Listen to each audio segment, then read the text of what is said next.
안녕하세요, 여러분. 혹시 나는 진짜 나일까? 하는 생각해 보신 적 있나요? 오늘은 그레고리 번스의 책 나라는 착각을 가지고 우리가 너무나 당연하게 믿고 있는 이 나라는 존재의 실체를 한번 파헤쳐 보겠습니다. 나는 생각한다. 그러므로 나는 망상이다.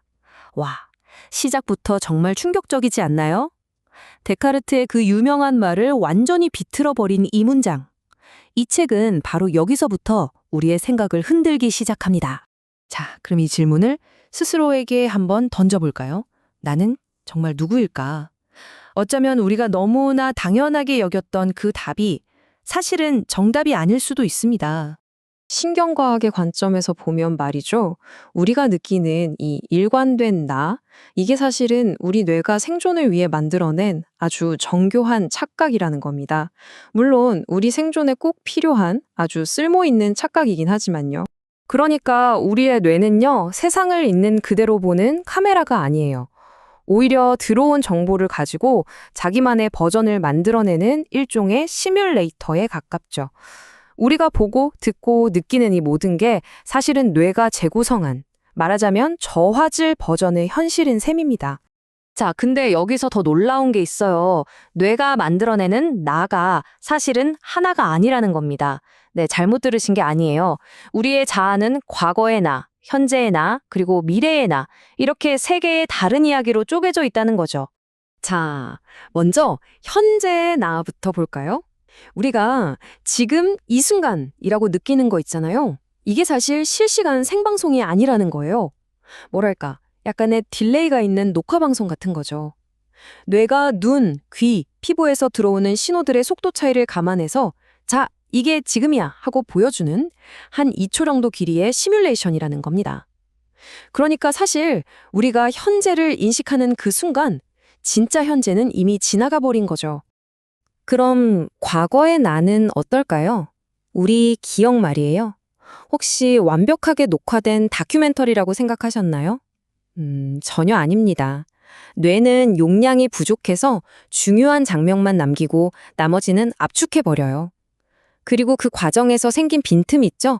그 빈틈은 그럴듯한 이야기로 슬쩍 메꿔 놓습니다. 마치 영화 예고편이나 하이라이트 영상처럼요. 자, 마지막으로 미래의 나입니다. 이건 뭘까요? 바로 그 편집된 과거의 나를 바탕으로 만들어낸 예측, 일종의 시뮬레이션이에요. 자, 여기서 한번 생각해 보세요. 재료가 되는 기업부터가 이미 편집되고 심지어 지어낸 부분도 있는데 그걸로 만든 미래 예측은 과연 믿을만 할까요? 그렇죠. 결국 허구 위에 또 다른 허구를 쌓아 올린 것과 마찬가지인 거죠. 그러니까 이걸 보세요. 우리는 내 기억이 완전 무결한 다큐멘터리 필름이라고 굳게 믿고 살아가잖아요. 하지만 뇌과학은 그게 아니라고, 사실은 여기저기 짜집기한 압축 파일 같은 거라고 말하는 겁니다. 와, 이 차이가 정말 엄청나지 않나요?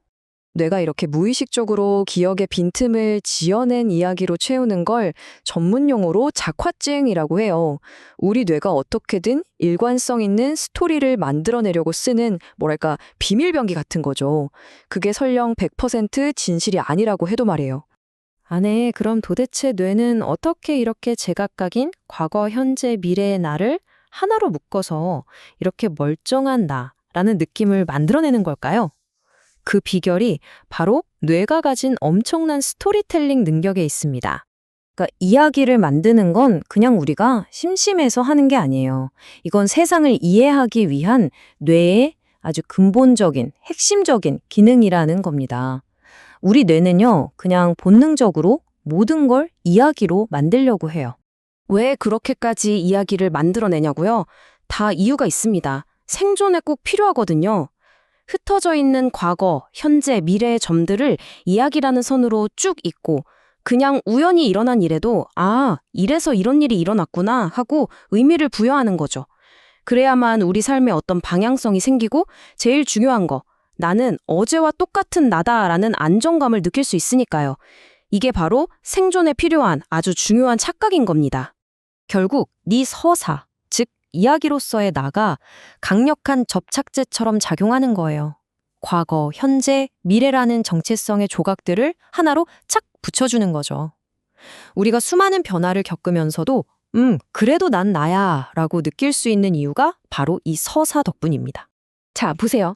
만약에 나라는 게 정말로 하나의 이야기라면, 와, 이건 정말 엄청난 가능성을 의미해요.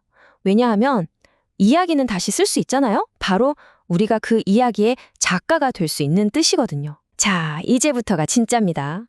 우리가 어떤 이야기를 읽고, 듣고, 보느냐가 생각보다 훨씬 중요해요. 그 이야기들이 말 그대로 우리 자신의 일부가 되거든요.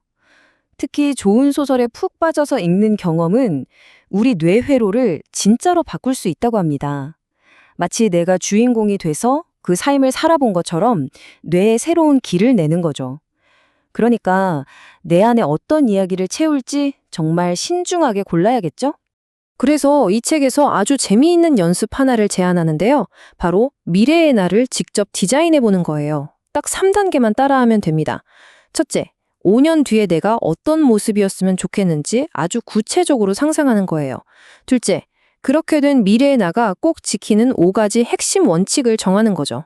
그리고 마지막, 그 사람이 되기 위해서 지금 당장 뭘 해야 할지 행동 계획을 짜보는 겁니다. 이게 왜 효과가 있냐면요. 아주 간단해요.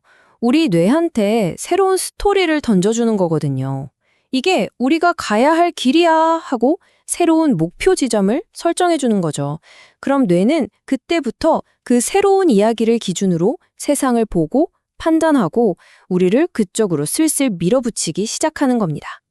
결국 핵심은 이거예요. 나라는 이야기는 누가 이미 써놓은 책이 아니라 바로 지금 이 순간에도 계속해서 쓰여지고 있는 진행 중인 소설이라는 거죠. 그렇다면 마지막 질문은 하나입니다. 그 펜을 지금 누가 쥐고 있죠?